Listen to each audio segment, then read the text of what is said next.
mewujudkan calon Kapolri tersangka. Dan kini kita sambut Presiden Indonesia Lawyers Club, Karni Ilyas.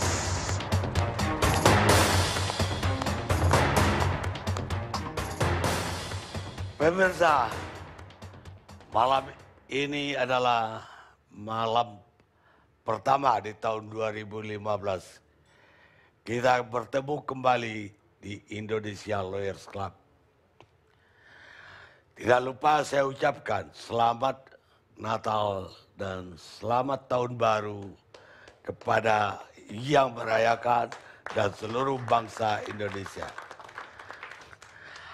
Harusnya malam ini kami sudah persiapkan sampai sore tadi sebuah tema tentang amburadulnya penerbangan kita. Bahkan kami sudah beri judul program itu, Maut Mengintai Penerbangan Kita. Sebab menurut saya, amburadulnya semua prosedur penerbangan yang terlanggar, standar operasi yang terlanggar, itu bertahun-tahun, tidak hanya soal rute, tidak hanya soal jadwal penerbangan di berbagai lini.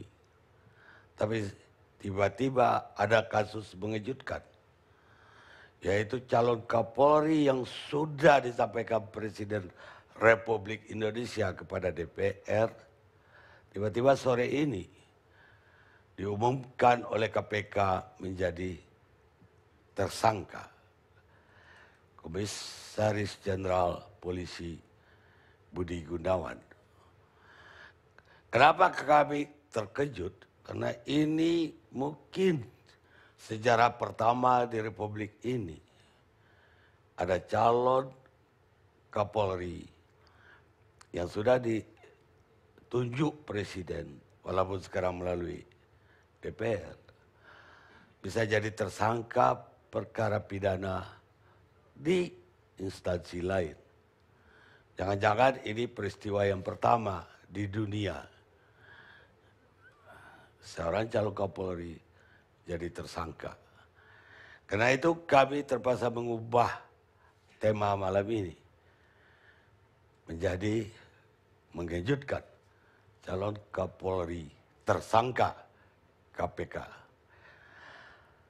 Pertama-tama saya mau wawancara dulu, atau saya mau datangin dulu KPK. Di KPK sudah ada sahabat lama saya, Bambang Wijayanto. Mas Bambang, selamat malam. Selamat malam, Bang Karni. Selamat Tahun Baru. Assalamualaikum warahmatullahi wabarakatuh. Waalaikumsalam warahmatullahi wabarakatuh. Mas Bambang, ini peristiwa seperti saya antarkan tadi, sangat mengejutkan. Memang kami pun tidak siap ini mengadakan diskusi ini sore tadi. Tapi karena ini begitu hangat dan pertama kali terjadi di Republik, maka saya bilang jangan-jangan di dunia juga. Ini apa ada memang kesengajaan bikin kejutan terhadap publik Republik Indonesia KPK? Yang pertama, Bang Karni, terima kasih sudah diundang untuk bicara dan menjelaskan ini. Yang kedua, kalau bicara soal rekening yang mencurigakan, ini bukan sesuatu yang mengejutkan. Kalau ingin flashback melihat seluruh proses, sebenarnya dimulai tahun 2010 ketika PPATK mengeluarkan LHA yang disampaikan kepada Polri.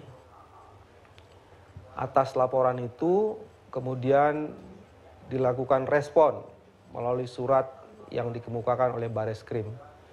Nah, bulan-bulan selanjutnya pada tahun itu, saya ingat dalam catatan yang saya buat, Agustus 2010 pengaduan masyarakat terhadap kasus ini banyak ke KPK. Dan KPK seperti biasa melakukan full bucket, pengumpulan bahan dan keterangan untuk mengkaji pengaduan-pengaduan ini. Dan ini mengalir terus Bang Karni, jadi prosesnya cukup banyak. Saya ingat persis ketika kami menjadi pimpinan KPK, kami minta diekspos kasus-kasus yang mendapatkan perhatian masyarakat. Dan pada Juni 2013, ekspos itu kemudian diputuskan untuk dilakukan pendalaman-pendalaman terhadap berbagai keterangan.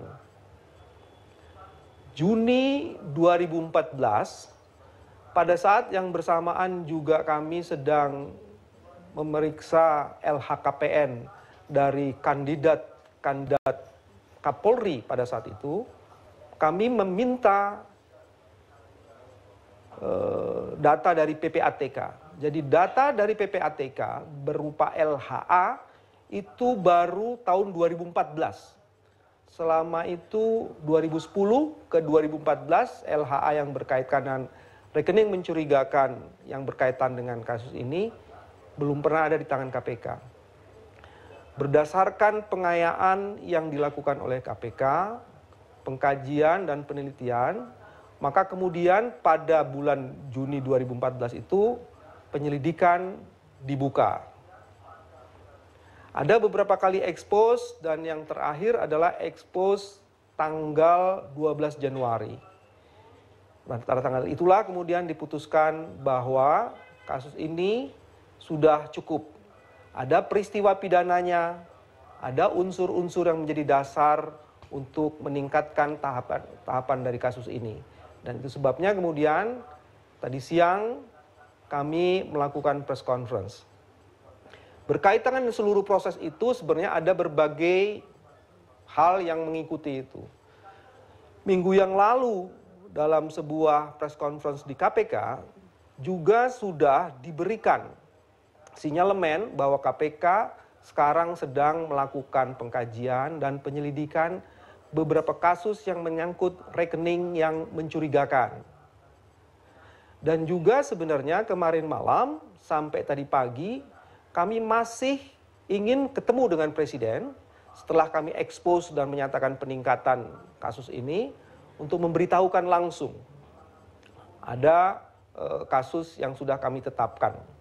Tapi memang Presiden tentu waktunya sangat sibuk sehingga kami belum mendapatkan kesempatan. Tapi alhamdulillah tadi sore kami sudah ketemu Kapolri Jenderal Sutarman didampingi oleh hampir sebagian besar pimpinan-pimpinan Kapolri lainnya. Seperti biasa kami menjelaskan bahwa sudah ada peningkatan status. Karena ini biasa dilakukan oleh KPK seperti itu kalau berkaitan dengan penegak hukum. Dan kami laporkan juga seluruh prosesnya dan kami ingin bahwa kasus ini tidak menjadi masalah bagi pengembangan kapasitas dan konsolidasi kelembagaan antara KPK dan Kapolri. Kira-kira itu tahapan-tahapan yang sudah dilakukan yang menurut saya mungkin baik diberitahukan kepada Bang Karni. Ya, tapi timingnya itu tepat sekali ketika Budi Gunawan sudah disampaikan namanya ke DPR dan bahkan sudah dijadwalkan untuk fit and proper test. Ini hampir sama orang melihat bahwa sepertinya KPK mencari timing untuk menetapkan orang jadi terdakwa. Ketika terjadi ke Ketua BPK Adi Purnomo misalnya, persis hari ulang tahun dan pensiunnya dia. Dan bahkan ketika Anas ditetapkan jadi tersangka, itu ketika dia ingin menjadi atau mengajukan diri jadi ketua umum. Jadi ada semacam tanda tanya juga di berbagai kalangan bahwa ini seolah-olah memang menunggu waktu. Seandainya Budi Gunawan nggak jadi tersangka, nggak jadi calon, kemungkinan malah ini tidak pernah diungkap. Kira-kira begitu. mungkin ada jawabannya di KPK.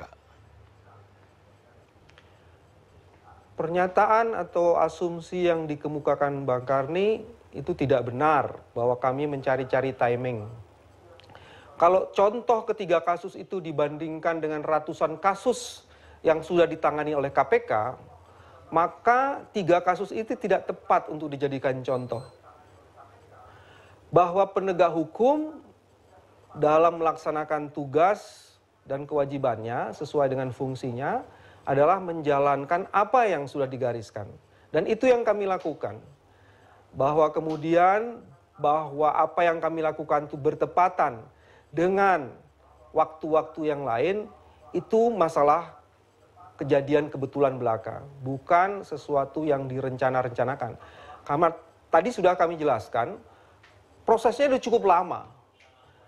Kalau kemudian dipakai satu ukuran lain, kasus Anas Urbaningrum pun kasusnya hampir 1 tahun lebih. Prosesnya itu cukup lama, ada beberapa kali expose sudah dilakukan. Begitupun dengan kasus-kasus lainnya. Jadi sesuatu kebetulan tidak bisa dijadikan dasar empirikal untuk menentukan asumsi yang seperti dikemukakan oleh Bang Karni. Tapi kami menghormati apa yang dikemukakan, tapi sesungguhnya tidak seperti itu kenyataannya. Ini memang kasus sudah lama, 2010 ramai dibicarakan. Dan dengan istilah rekening gendut, ada laporan dari PPATK. Tapi baru menjadi tersangka 2014. Seolah-olah selama ini memang KPK udah punya data. Tapi ini kenapa baru sekarang? Kenapa nggak dari 2 tahun lalu, 3 tahun lalu, atau mungkin tahun lalu? Tapi seolah-olah ada yang ngomong juga. Ini semacam orang-orang tersandera. Sehingga ketika dia akan muncul, ini kena.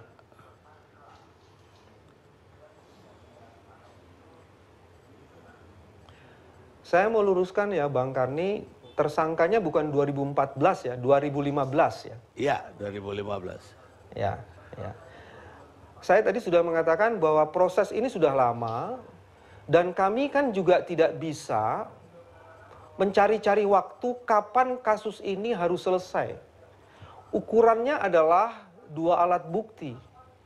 Kalau 2 alat bukti itu sudah ada dan sudah ada hasil expose, maka itu kemudian yang diumumkan. Itu adalah standar operating prosedur yang dilakukan oleh KPK.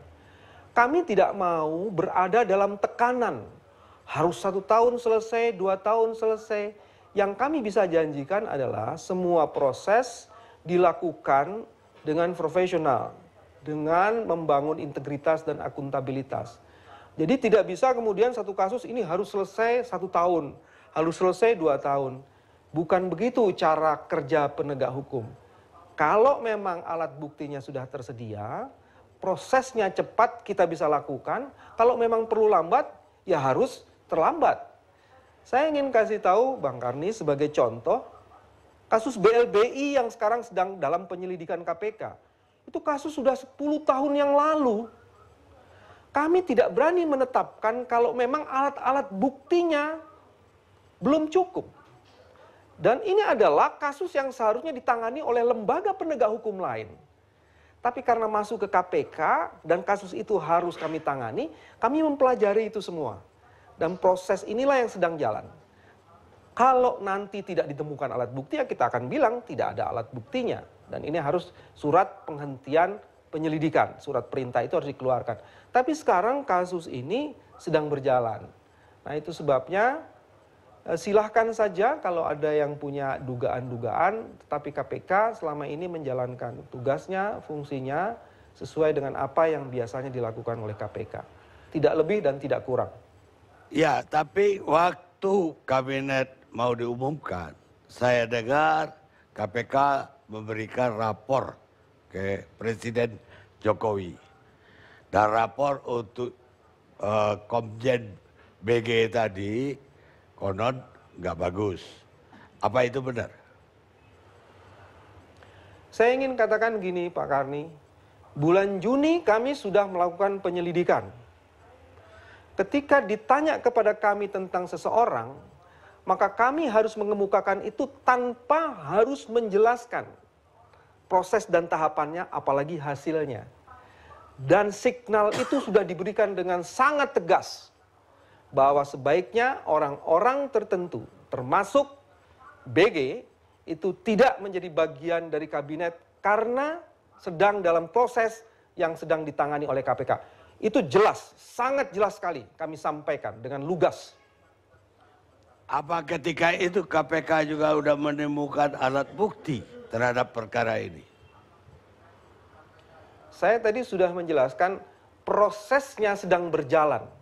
Kami tidak bisa mengatakan hasil dari proses itu kepada siapapun. Karena itulah cara kerja penegak hukum yang baik. Dan itu yang terjadi sesungguhnya.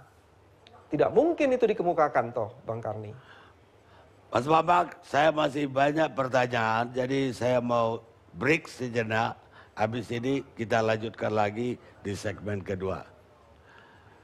Saya tidak cukup banyak waktu, Bang Karni. Baik, kalau begitu saya teruskan. Mas Bambang, saya tadi sempat bertanya kepada mantan Kabak Reskrim Mabes Polri, yang sekarang jadi dubes kita di Birma, Komjen Pol Ito Sumardi. Menurut Ito, ketika 2010 itu semua laporan yang mencurigakan itu diperiksa, dan dia waktu itu sebagai Kabar Reskrim, walaupun dia periksa menurut dia tim gabungan dari berbagai divisi di Mabes, itu menurut dia semuanya itu bisa dipertanggungjawabkan dan tidak ada indikasi pidana dari laporan PPATK tersebut. Makanya dia juga salah satu yang juga kaget ketika tiba-tiba sekarang itu ternyata pidana.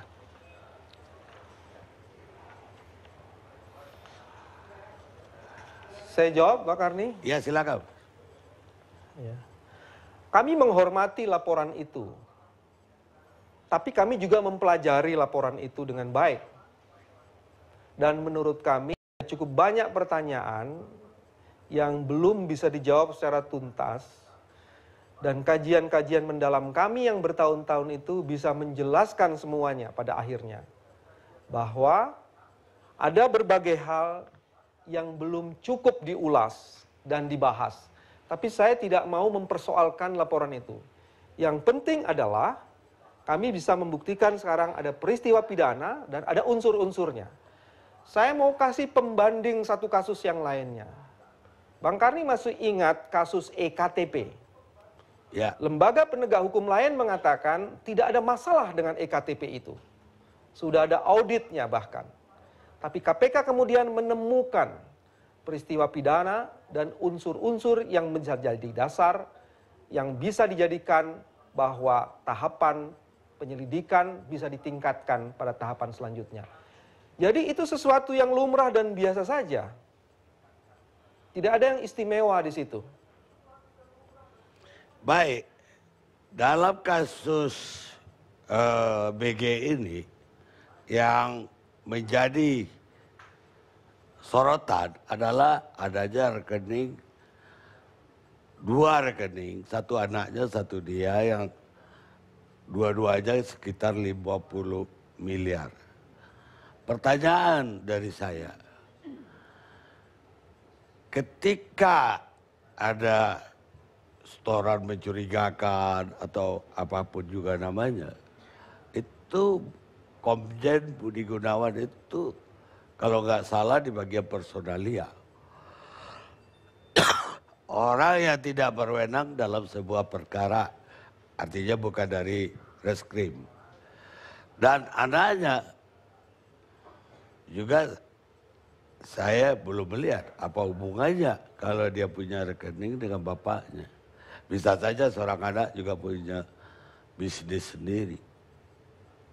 Bagaimana Mas Bambang melihatnya? Ini udah masuk ke materi ya, Bang Karni. Sebaiknya saya tidak menjawab, tapi saya ingin mengatakan begini deh, untuk meyakinkan masyarakat. Apakah mungkin seorang anak umur 18 tahun sudah mempunyai nilai kekayaan yang seperti itu?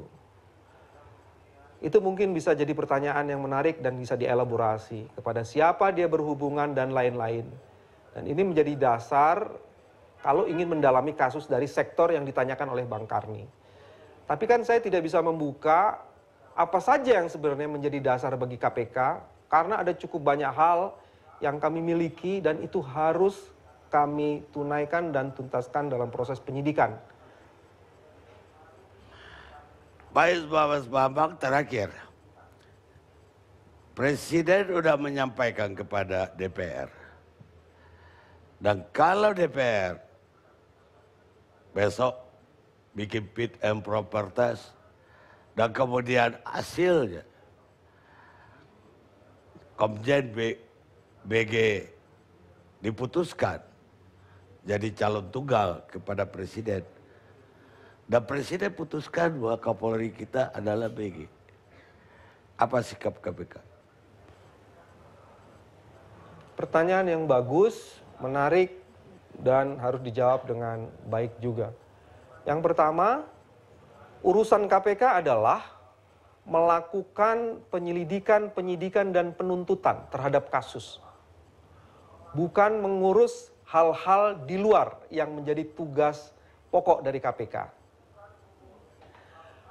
Saya mendengar dan membaca secara teliti apa yang dimukakan oleh Pak Presiden.